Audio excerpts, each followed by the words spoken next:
If I could have everyone's attention, I think we're going to go ahead and get started. And just so it's said, you have permission if you want to get up in the middle of it and get some more snacks or fill your cup or something. You cannot leave the room. We will not allow that. Okay, Wes? No leaving the room. All right.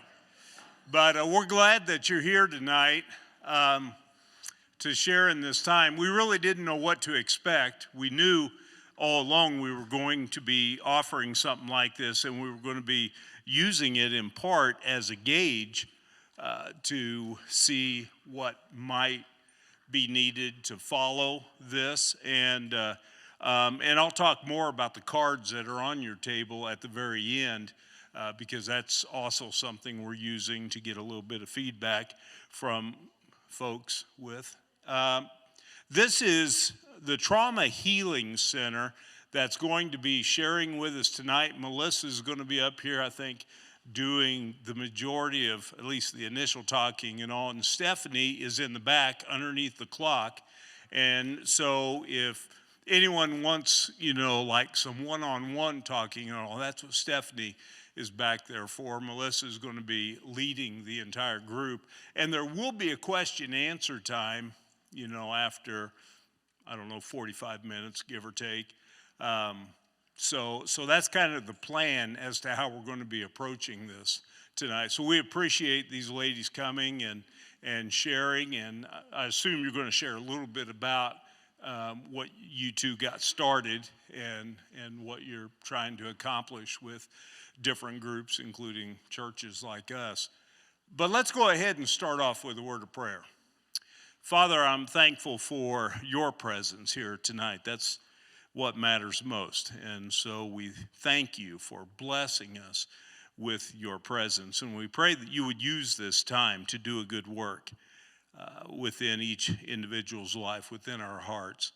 And to a certain extent, maybe there's some pain and grief that is deep enough that even we ourselves are not even fully in touch with at this particular point in time. So Lord, I just pray that you would use this next hour to your glory to do a good work in our lives, and just bless those that will be leading us during this time. It's in Christ's name I pray. Amen. Thank you so much. So my name is Melissa Finger, and I am just very encouraged after some communication with your leadership here and Stephanie talking with your pastors at just the amount of care that there is in your body and in your community. It is really hard when the community goes through a crisis altogether. Any kind of trauma, which we're going to talk about in a few minutes, it impacts us all differently. We all kind of have some people withdraw and some people push in and some people can't focus. And when you have leadership that can organize things like this and that can reach out very quickly and just check with people, that is just really, really healthy. And so I'm encouraged to know there are churches like you guys in our community that have healthy leadership and just a strong body here. So we're going to go through a few things tonight. First, I'm going to tell you what I'm not going to talk about. And that way, hopefully, that will help you relax a little bit. Although we're here in response to what happened in September, we're not talking about any details of the actual event on September 16th. That's kind of not our purpose or our scope. What we are here to talk about is each of you, your response.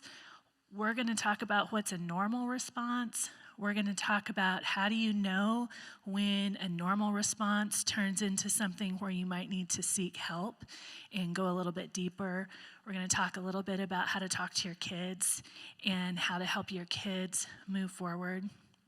One of the things that I love so many things about our Father God, but being a trauma counselor, one of the things that I love most is that He designed us not only to respond to something traumatic, but He designed us to heal from traumatic things. And so what we're going to talk about a lot tonight is God's design for healing and for moving forward after really difficult things happen. Stephanie and I have been doing the Trauma Healing Center since about 2019, and it actually started the dream and the vision for it out of a very similar situation that you guys are in with a local Christian organization, and one of the leaders was caught abusing children, and there was a court hearing, and it just was kind of messy, and there weren't a lot of resources for that organization for the people to process the trauma and the crisis as a community. And so that was kind of our heart and intent in starting the Trauma Healing Center. And now we do a lot to help the community, whether it's a ministry or an organizational crisis like this. We also just try to connect people with good counselors in the community and resources. And Stephanie will be at the back if you have any questions about those services. You're welcome to ask them when we're done. But for now, let's kind of jump into our material. Get to check at the clock. And I want to start with just what is trauma. Sometimes when we think of the word trauma, we go to somebody being involved, like an individual being involved in maybe child abuse. Well, then that child would be experiencing trauma, right? Or maybe even a really bad car accident or a hostage situation at the bank, that makes TV shows. We think of that as trauma. But the reality is, trauma is actually something that's way smaller and more personal than that. You can very easily define the word trauma as just anything that exceeds your ability to handle it. That zooms it down real small, doesn't it? Anything that exceeds your ability to handle it. Now, that doesn't just mean you're overwhelmed, because we all have those days where we're overwhelmed, right? That wouldn't necessarily be trauma, but it would be, I got hit with something, or something happened to me, or I experienced something that was so overwhelming that I just could not move forward. That would be trauma. God designed our brains and our bodies to respond to trauma in very, very quick ways and very efficient ways. Typically, so if you think about something that really overwhelms you, chances are it's overwhelming you because you don't know what to do with it. You don't know how to make sense of it. And that makes it kind of almost locks you in a point in time that can be kind of hard to move past. And that's where you'll hear people say things like, well, I just can't let go, or I can't stop thinking about it. And it's because something traumatic just kind of locks you in a place in time. And we're going to do a demonstration on the board for that in just a minute. Here's what's happening in your brain when you experience trauma. So God designed our brains in a very specific and complex way. Stephanie has a couple books back there that explain this neurology and brain science from a biblical perspective and in actually a lot more detail than what I'm going to do up here. But I'm going to give you guys the really shortcut version for tonight. So this is your brain. And this front part here is your prefrontal cortex. It's where you do all your thinking and your reasoning, and things make sense to you and you understand the world around you. Well, God wired in our brain, in the back of our brain, something that's called the amygdala. I promise this won't be all science, okay? The amygdala is that place in our brain that determines if we're safe or not. When we have something that's really scary or overwhelming or traumatic that happens, we are wired so that our prefrontal cortex, where we think well, we can make good decisions, that goes offline, and our amygdala in the back of the brain takes over. And the amygdala does not have good reasoning. The amygdala's only focus is, I must get to safety. I must get to safety. When we're overwhelmed to the place of feeling like we're experiencing trauma, Our amygdala is made to take over so we can quickly get out of trauma. So the classic example of that would be, let's say you come out, you're going in with your groceries, and you turn around and you left the car in drive, and it's rolling down the driveway, and maybe we won't put a child in the car. We are going to put a dog in the car just because I want to up a little bit. You panic, right? You got to run to the car. Your amygdala has taken over. Your brain is offline. If your brain stayed online, you might be thinking it through too much and not be able to get to the car, right? Well, should I run? Should I scream? What kind of damage will the car do if it gets out of hand? You're thinking too much. You need the brain to go offline so you can go into autopilot and just get that car really fast. So that's why it goes offline. The problem is we experience a lot of trauma in day-to-day life. It's not something that we can just run and shift the car into park and be okay. We experience trauma personally, but also we experience trauma when things that are overwhelming and devastating happen around us, and especially when they happen to people that we know. So one of the things that should be our goal in knowing this is to be able to help each other in community and help yourself and help your kids be able to get your brain back online. What we can get stuck in sometimes, 4 colors, you wouldn't think that'd be so hard to pick what to use, but I always got to try to think ahead of what works. So this is kind of you're going through your life, you're going through your day, and you get the news that something really traumatic and tragic has happened. And in that moment, you are kind of lost. We're going to label it B for before. In that moment, you're like trying to make sense of what you just heard. Wait, is that real? Did that really happen? And you just kind of get to a place of no words, and then you have a lot of words, and then you have no words again. And that's that place of kind of getting stuck. One of the other ways that God made our brain is he wants our body, soul, and spirit, all of us, to be able to move forward with life, right? Our life is our story. But when something happens in our story that we can't make sense of in our brain, it's like we get kind of frozen. And when we're frozen, our brain goes offline, and we're just trying to find emotional safety. That's what that amygdala is doing. Like, how can I make sense of the world around me? Because if the world doesn't make sense, how can I exist in it? And I know that seems like really big thinking, but probably some of you here know what I'm talking about because you've probably been through that mentally, right? And so you just kind of get stuck in that moment. As long as your prefrontal is offline, you're not going to be able to process that. You're not going to be able to think through it. So this is where we talk about how God wired us to get back online, okay? And then we're going to come and expand this out as we go.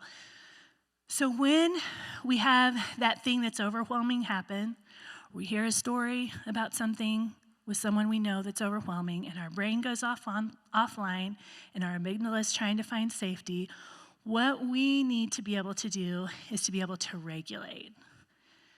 I haven't used the word capacity yet, but that's kind of what we're talking about. Our capacity is how much emotion we can handle, how much sadness, how much pain, how much anger, how much confusion we can handle. We all have a limit.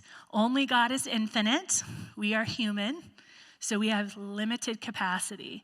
And when we hit that capacity, we go offline. We've got to regulate. We've got to regulate. I'm sure probably most everyone in this room has seen a person, probably for sure a child, at some point that was completely dysregulated, right? Crying, maybe screaming, unable to listen, maybe throwing a fit, or maybe just really sad. They were dysregulated. And whatever, it could have been, well, I'd say a valid reason, but I could also argue it's all valid reasons when you're kids. But for whatever reason, their brain has gone offline, and you got to help them get back to that place of reasoning. Now, if you've been around kids very much, when that kid is having a huge meltdown, is completely dysregulated, the one thing that almost never works, explaining to them in great detail why they should not be crying right now. That ever works for anyone? Give some logic to that little 4-year-old and they will calm down for sure. It doesn't work because the logic part of the brain is off. So it's the same thing with us grown-ups. When we get emotionally overwhelmed, when we've exceeded our capacity to handle something, our brain goes offline and we're not going to respond to logic. So someone can come to you and they can give you scripture. They can pray with you. They can try to explain the situation to you. They can say, it's going to be okay. We're in this together. And if you're still dysregulated, it's not going to hit. It's not going to hit. And truthfully, what honestly happens when we try to make that rational connection with each other when our brain is offline is that person walks away feeling more alone than before the conversation because they just don't feel heard or seen, and they feel like, man, you feel really disconnected from me because I don't even know what all you were saying, and just a little bit in a fog. What we have to do with each other in community, and again, especially with children, is learn how to help someone who's dysregulated get their brain back online. And then we can help each other grow and heal from the way that God designed us, the way that we're designed to be. So some of the ways that we recognize. So before we can help somebody get their brain back online, we have to be able to recognize when someone is dysregulated. Now, probably these, we could do pages of symptoms that would be indicators. I've just picked a handful that are really common. And probably most of you here experienced these symptoms in September, and maybe some into October. It's possible there are some of you that are still experiencing some of these now. I wouldn't expect that to happen consistently right now. But when you have a traumatic event, sometimes you can have like symptoms come and go, where you'll have days that you'll be fine, and then somebody will say something, or you'll see something on the news, or you're scrolling through social media, and something pops up, and it can just overtake you all of a sudden all over again. As time progresses, it should take you less time to be able to get your brain back online, but those kind of surprising things, they're almost like emotional ambushes that catch you off guard, and it will just make you flip your lid a little bit, and you just got to work to get back online. But how do you recognize when each of us, when we're in community with someone or with our kids, when you're feeling that overwhelm? So some of the things that you might see in someone would be a sudden shift in emotion. So maybe you're up here at the church hanging out and you're having a normal conversation, and all of a sudden the person you're talking to is tearing up.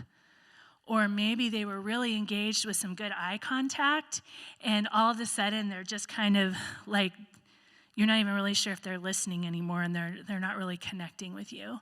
Or maybe all of a sudden they're just getting really fidgety, and they weren't really fidgety before, and they don't seem to have a purpose to their fidget.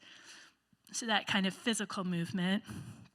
Maybe it's a very sudden and abrupt conversation shift. So you're talking about the Chiefs, and it's all great, and then all of a sudden it's almost as if they're having a conversation you're not having, just a complete shift in topic. Could be anything. What that has to do with is congruent thoughts. So when we flipped our lid, as they say, our thoughts are not linear anymore. We're not able to follow conversations anymore. And it just kind of hops around a little bit. And so that incongruent thinking, excessive forgetfulness. So one of the ways that I know I'm overwhelmed personally is if I start losing my keys. Ironically, I was going to demonstrate them, but I don't know where they are. I'm not overwhelmed right now, though. I think they're in the back. If I notice a week goes by and I've lost my keys 2 or 3 times, and when I lose my keys, I lose my keys. My husband has to come home and take the children to work while I do a massive cleaning job to try to figure out where I left them.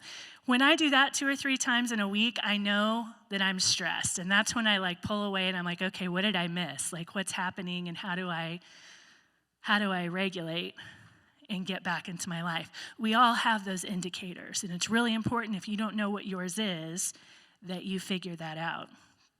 So excessive forgetfulness with someone, contradictory statements. So maybe they're really upset, maybe they're actually talking about how recent events have impacted them.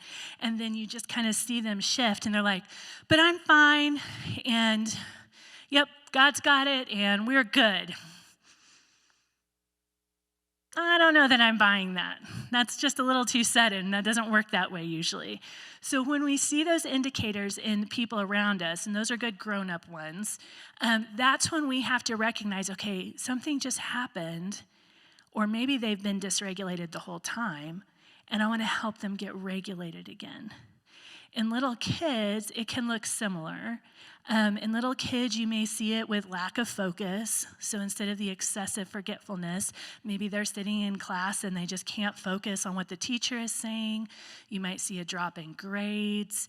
Maybe you've asked them to take their dishes to the sink multiple times, and normally that's not a thing, but they can't seem to do it. It seems so simple.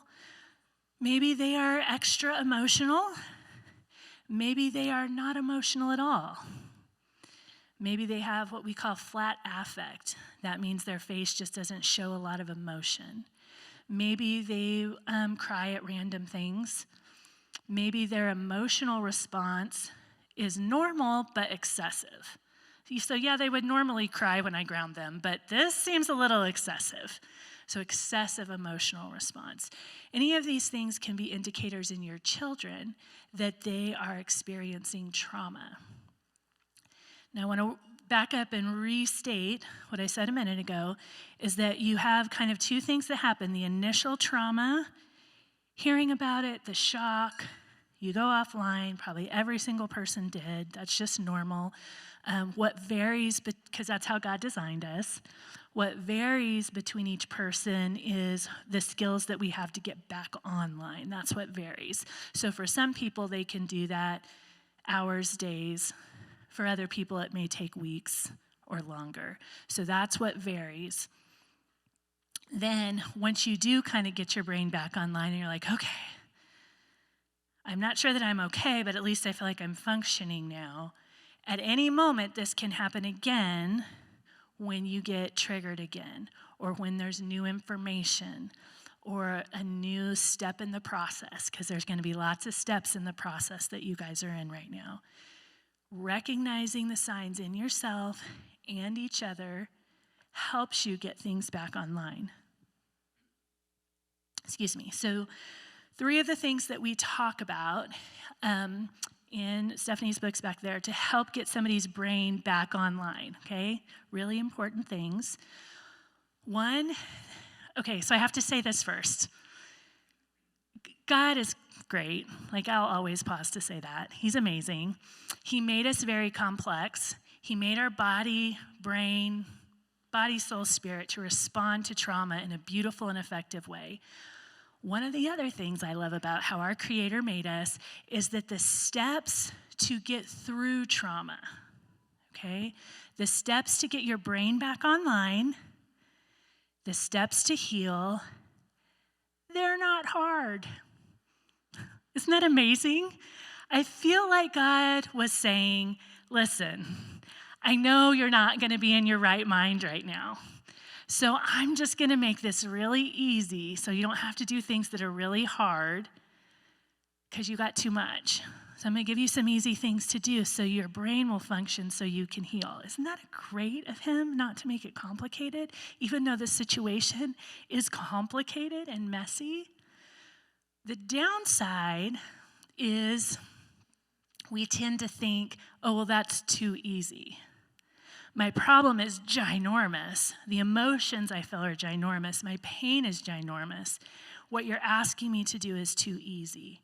And so honestly, that does hinder people from doing these 3 things that I'm going to talk about. So when I give them to you, all right, I want you to remember our Creator is amazing. He knew that in a state of overwhelm, we did not need more overwhelming information. So he gave it very simply to us, all right? And the first one is about as basic as you get. The first one is breathing. Breathing.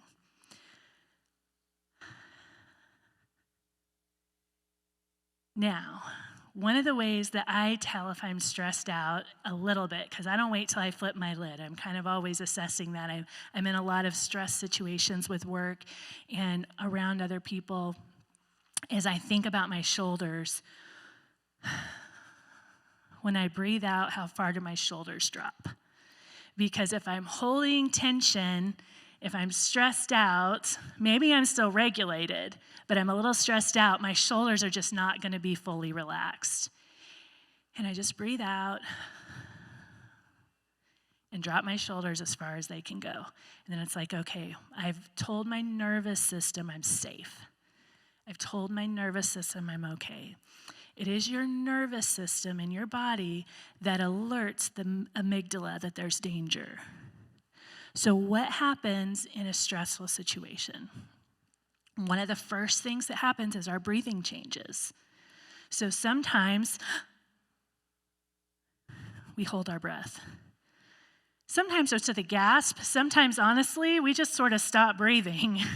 I have clients that I work with that have had a lot of trauma, and every once in a while I'll just have to lean forward and say, breathe. And they're like, oh, sorry, I didn't realize I wasn't breathing. Because we just naturally just kind of hold the air when we're just not sure what to do. The other thing we do is we'll do fast breathing or heavy breathing. We're just like, I don't know what to do, and shallow breathing with those quick breaths. So anytime that our breathing is dysregulated, our nervous system alerts that amygdala to say there must be danger, because we're made to be relaxed and we're made to have smooth, good breathing. If our body isn't functioning the way it should, our nervous system alerts our brain. So when we're offline, one of the things that we can do is just focus on your breathing.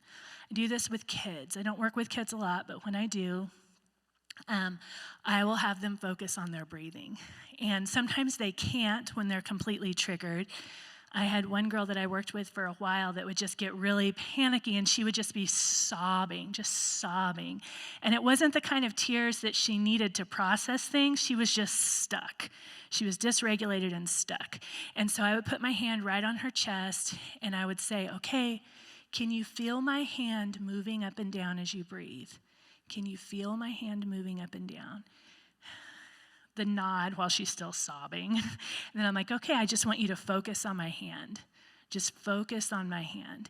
And as I'm touching her, she's focusing on something, and I'm breathing normally, and we do a little bit of co-regulation, and her nervous system calms down. When the nervous system calms down, your brain can start to regulate again, and then you can actually talk about what you're feeling. You can actually have conversation about it. The other thing that helps regulate your brain is appreciation. The Bible's all about gratitude. I was looking on your website before I came and noticed that gratitude is listed in some of your core principles and just a way that we should live as people. And God made us, so he knew gratitude was going to help us regulate in time of trouble. We can regulate and help ourselves be able to have something to focus on.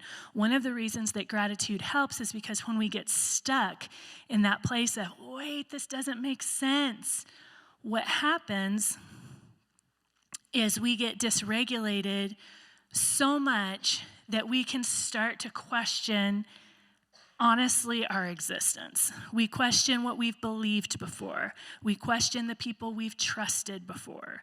We question so many things. And gratitude is one of those things that's kind of like an anchor. Like, I may not know these 100 questions that I now have in my head, but what I do know is I'm grateful for my home. What I do know is I'm grateful for my kids. What I do know is, and it's kind of like an anchor that pulls you to what you know, what you felt, the gratitude that you felt before. And that anchor helps you to regulate. And the other thing that helps you regulate is connection. Being able to connect with somebody else, being able to have a conversation with somebody, make good eye contact with somebody, maybe feel their hand on your shoulder, physical contact or some kind of grounding so that you can kind of let yourself pull back into the present moment. Because when we flip our lid, when our amygdala is looking for safety, we're not in the present moment anymore. And we have to get back to the present moment in order to process what's going on internally. So here's what happens here.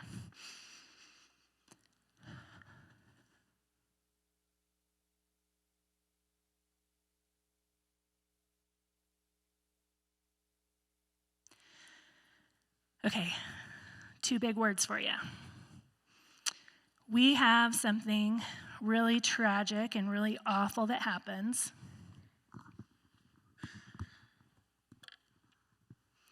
We're just going along with our life. Like, we didn't expect it, right? And boom, there it is. And it's kind of rocking existence. It's rocking the things that you believe and you know.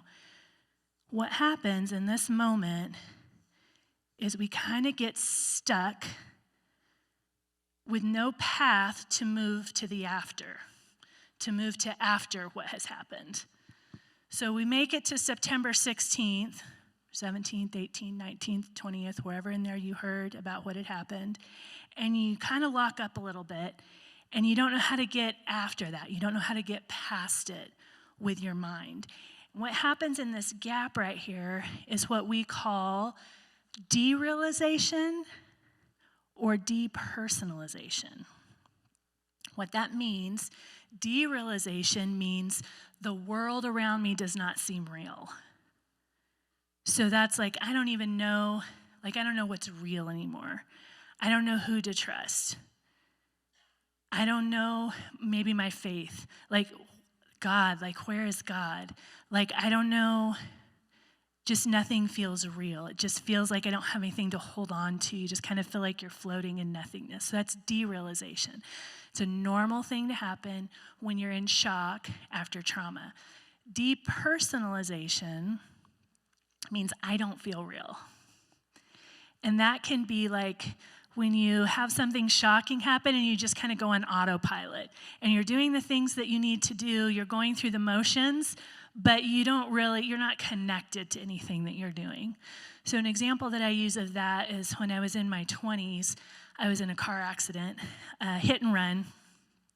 I was babysitting for some friends out of town and was driving home at night. And I'm assuming he was a drunk driver because of how he swerved and weaved down the road after he hit me. But I was sitting at a stoplight and he just full speed plowed into me and shoved me through the stoplight. And I was only a few blocks from my friend's house. So I turned around. This was before cell phones, so I couldn't really call people.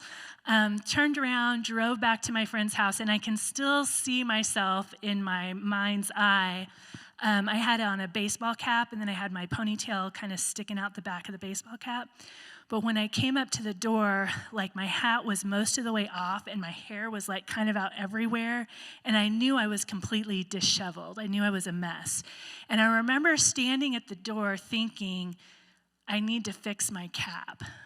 I recognized I was a mess from the car accident. I need to fix my cap. But I didn't move. I just stood there. I couldn't. I was in shock. That's called depersonalization. I was thinking I needed to do something, but my body wasn't cooperating. I was stuck. I was stuck right here before the car accident. Now, and that was just a car accident.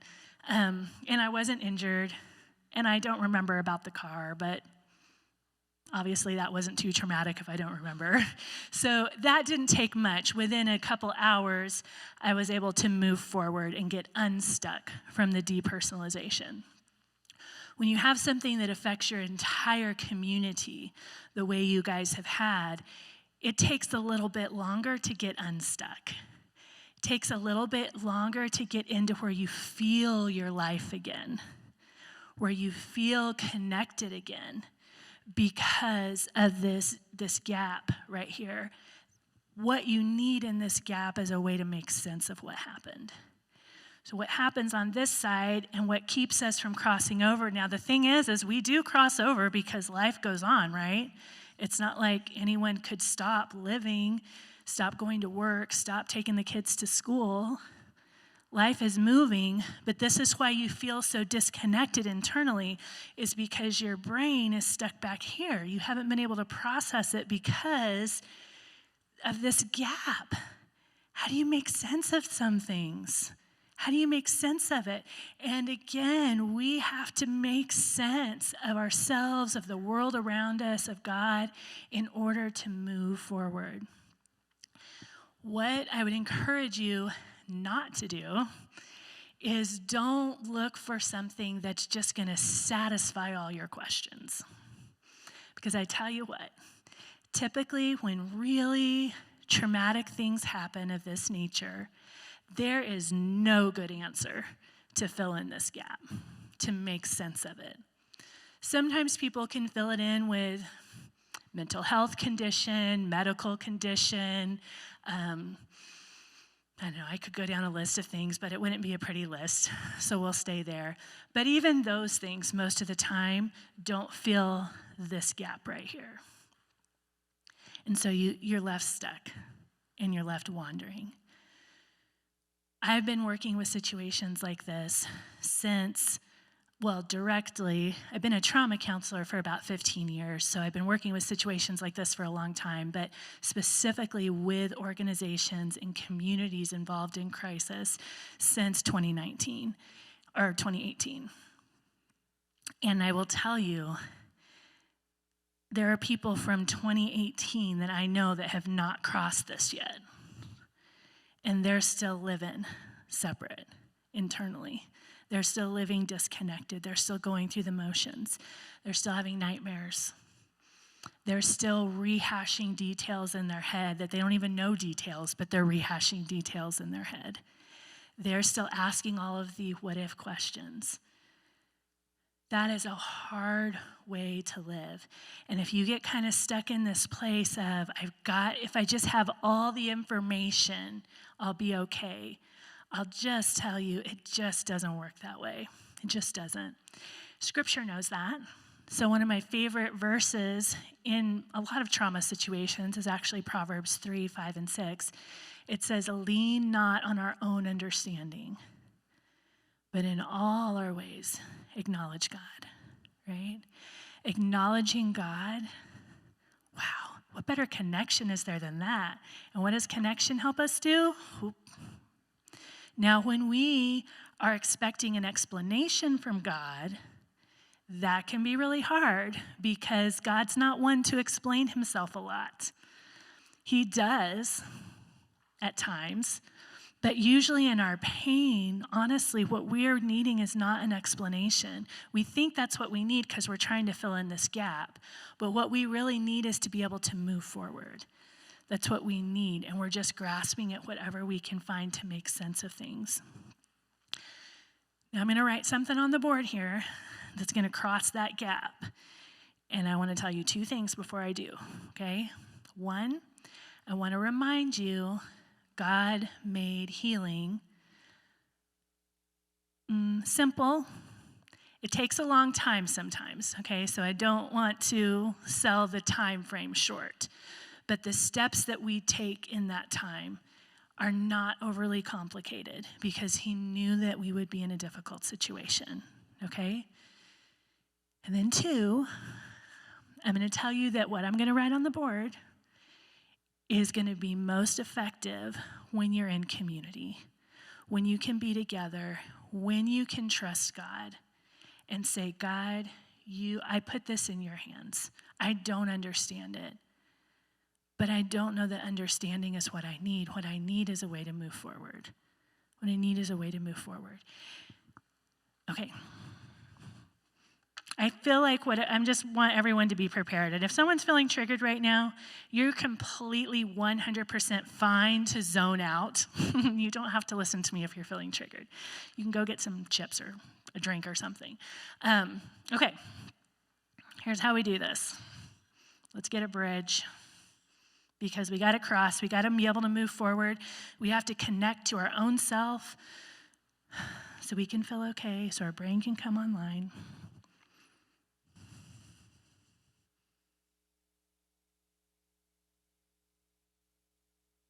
The word is and.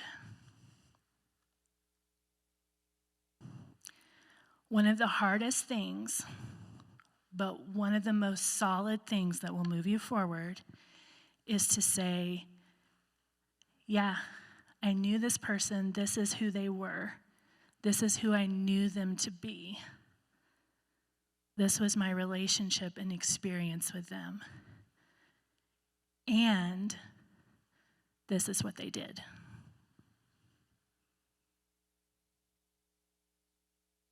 That's the truth. That's the truth. Because there were things that happened in the before that I am certain were godly and were good, and that the Lord used in your community. What happened in the after didn't change that. Didn't change that. It's hard. It's really hard. But you can move forward when you say and. This is what I knew to be true, and this is what's true now. And God has it. God has it. It's not our job to figure it out or to make it right or even to understand it. What we do is we're here for each other. We're here for each other. And we're here for our kids to help them know that they can move forward. Because here's the thing. This is a really hard word, all right? This is a really hard thing to process. But as adults, we can actually do this way more than our kids can. I want to remind everyone in the room to breathe.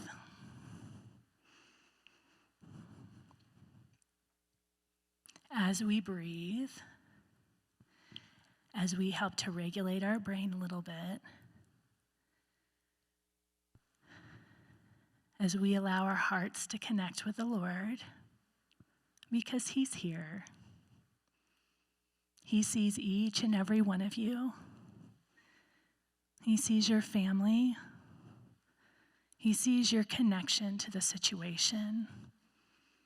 He sees where you're doing good with it, and He sees where you're not. And He wants to help you move forward. He made your brain. He knows how to regulate it. He knows how to help your family stay together through it. But a big part of that is just allowing yourself the simple truth of the two realities. They don't match.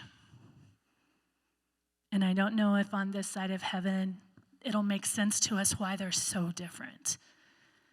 But they are. And that does not change you. One of the big things that sends us into shock right here and keeps us from moving over is, so how does this impact me? What does this say about me? What does this say about my ability to know who's trustworthy? What does this say about my future? All of these questions. Without knowing each of you and your stories, I would say generally it says very little about those things. Because sometimes there's just things we don't know. We don't know things about other people. We don't know everything. Nobody knows everything about anyone. You're okay. You're okay. And God's with you. And He's going to walk each of you through this. So I want to take a little bit of a sidestep here and talk about kids, all right? We hit the heavy adult stuff. I hope you're remembering to breathe. I want to take a moment and talk about your kids. It can be really hard to explain something like this to kids. One of the things that I commonly hear is, man, maybe I've always taught my kids how to know who's safe and who's not. Or maybe I've always told my kids, I'll never leave you with somebody that's not safe. Like, you can trust mom and dad. Or these things that you've said to your kids to help build them and shape them throughout their life. And then you have something happen that kind of blows that apart. And it's like, how do I talk to my kids? How do I help them not get stuck here and feel like the world doesn't make sense? It's a tricky balance, all right?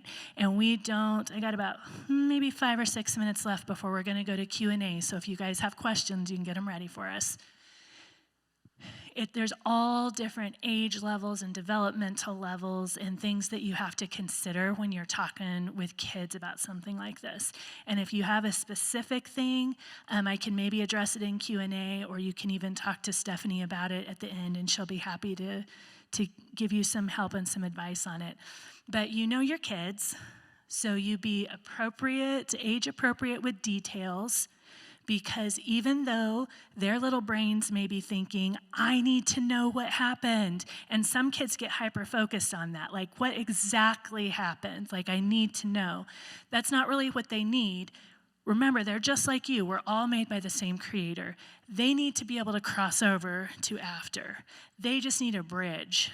That's what they need. They don't need details. They're just trying to make the details the bridge. Sometimes kids will get hyper-focused on details of life in an attempt to stay safe, or details about people. Sometimes they may numb out and just not care about any details, and that's kind of a sign of not feeling safe. All of these things, just like you and me, they just need a way to cross over. And the best way we can do that for kids is help keep them regulated. We want to practice with them breathing, even when they're not dysregulated. Practice breathing. Practice learning to feel calm. What does it feel like to feel calm? Have them breathe out until their shoulders are completely relaxed. Make it a game. Like, you can do fun things with kids to teach them those breathing skills. If they're dysregulated, don't in that moment try to make a bridge for them. And they may or may not get the and. What they need from you is safety. They need to know they can still feel safe when the world doesn't. Because they can, and so can each of you. They need to know that you still love them, that there's still space for them when the world is falling apart. They need, honestly, if you have a child that is having a big reaction to this, and we're now many weeks away from the initial news, most of these major symptoms we're talking about should have passed for most everybody.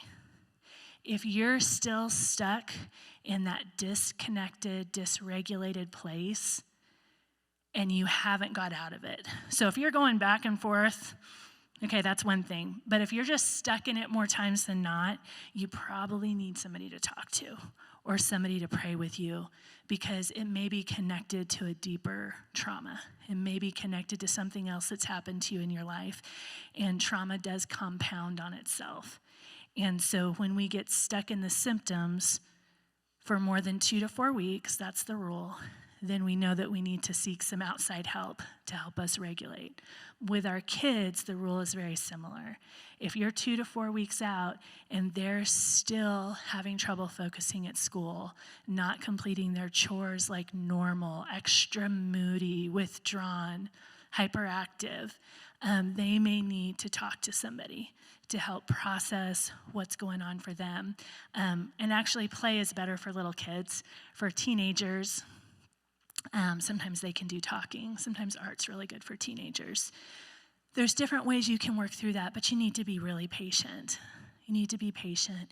And don't use time against yourself or your family or your community.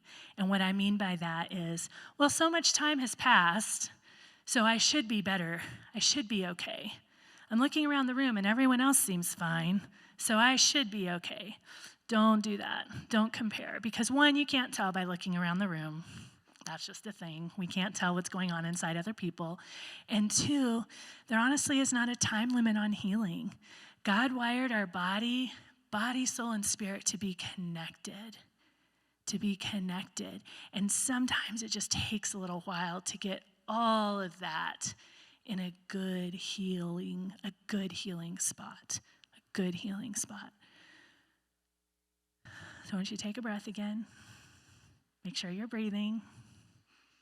I've never had anyone pass out before because they weren't breathing. I guess most people catch it at some point, but when it's a heavy topic, it's good to have a reminder. And I think we're going to go to questions, but let me look and make sure there wasn't something really big here. Oh yeah, let's talk about co-regulation. So we've talked all about that, but I haven't used the word. So regulation is when you help get your own brain back online. Co-regulation is when you do that for your kids. So that's what that means. If I'm all agitated and frustrated, or if I'm still completely disconnected internally and only vaguely aware that I have children, because sometimes shock and trauma can do that to us, right? Sometimes a bad day at work can do that. I'm not going to be able to co-regulate with them. I'm not going to be able to help them get their brain back online because I'm not online. So we have to take care of us as adults first. We have to. And that may be daily, that you have to get a routine of taking care of yourself.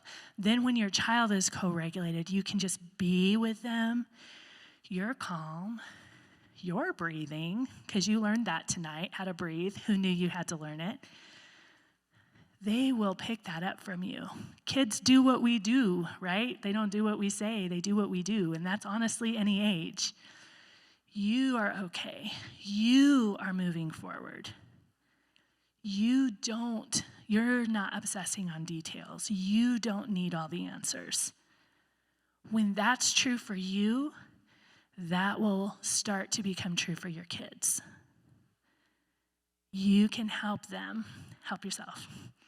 But then you can help them to get in that steady and that safe place as well. All right, I'm going to grab my cup here and take a drink and give you guys a minute. And if you have any questions, I don't know if are we doing a mic for questions or no? Yeah, we'll have somebody bring a microphone around. It can be specific to your situation. It can be general. It can be kid-related, trauma-related. Or maybe I said something that was really confusing and you want clarification. We'll just wait a minute.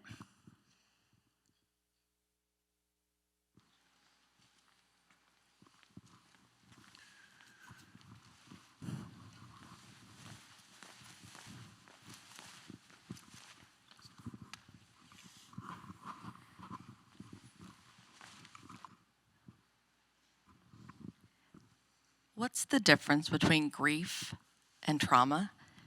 And do they overlap? Yep, great question. Okay, grief and trauma. So trauma should be more short-lived than grief. Grief typically takes a lot longer to recover from.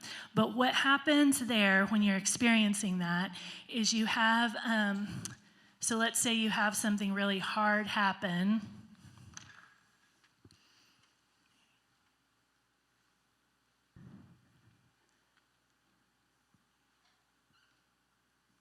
Trauma, you can work through and heal kind of quickly if you don't have a lot of past trauma. If you have a lot of past trauma, then new trauma can make that really hard. The traumatic part of it, so that's the shock, that's the derealization, depersonalization, that's the flipping your lid. That we have really simple things God gave us to help heal and connect and move forward. However, grief is kind of a whole different thing, because one of the reasons is because we can grieve with our prefrontal cortex. We can breathe with all of our self-regulated and working well internally. Grief is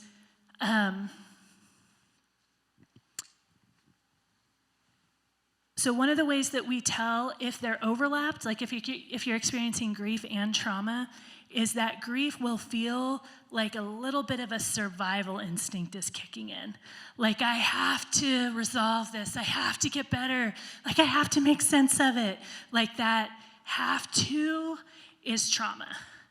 You got to work through that trauma part because you're not going to work through the grief fully until you've worked through the trauma. But once the trauma is worked through and it doesn't feel that intense survival level need anymore, and you're regulated more than you're not, so you may not be regulated all the time, but more than you're not, then that's where the grief comes in. And then the grief I would describe as more of just, everyone experiences it differently, but just kind of a deep pain and just kind of sorrow and sadness, and that should pass. Like, that just kind of passes with time. That one is a time thing. Trauma is not necessarily a time thing. So they can happen at the same time. Trauma should be worked through first, and then grief can last out for a bit. Does that answer your question? Good enough for now, anyways. It's a big topic. Okay, another question?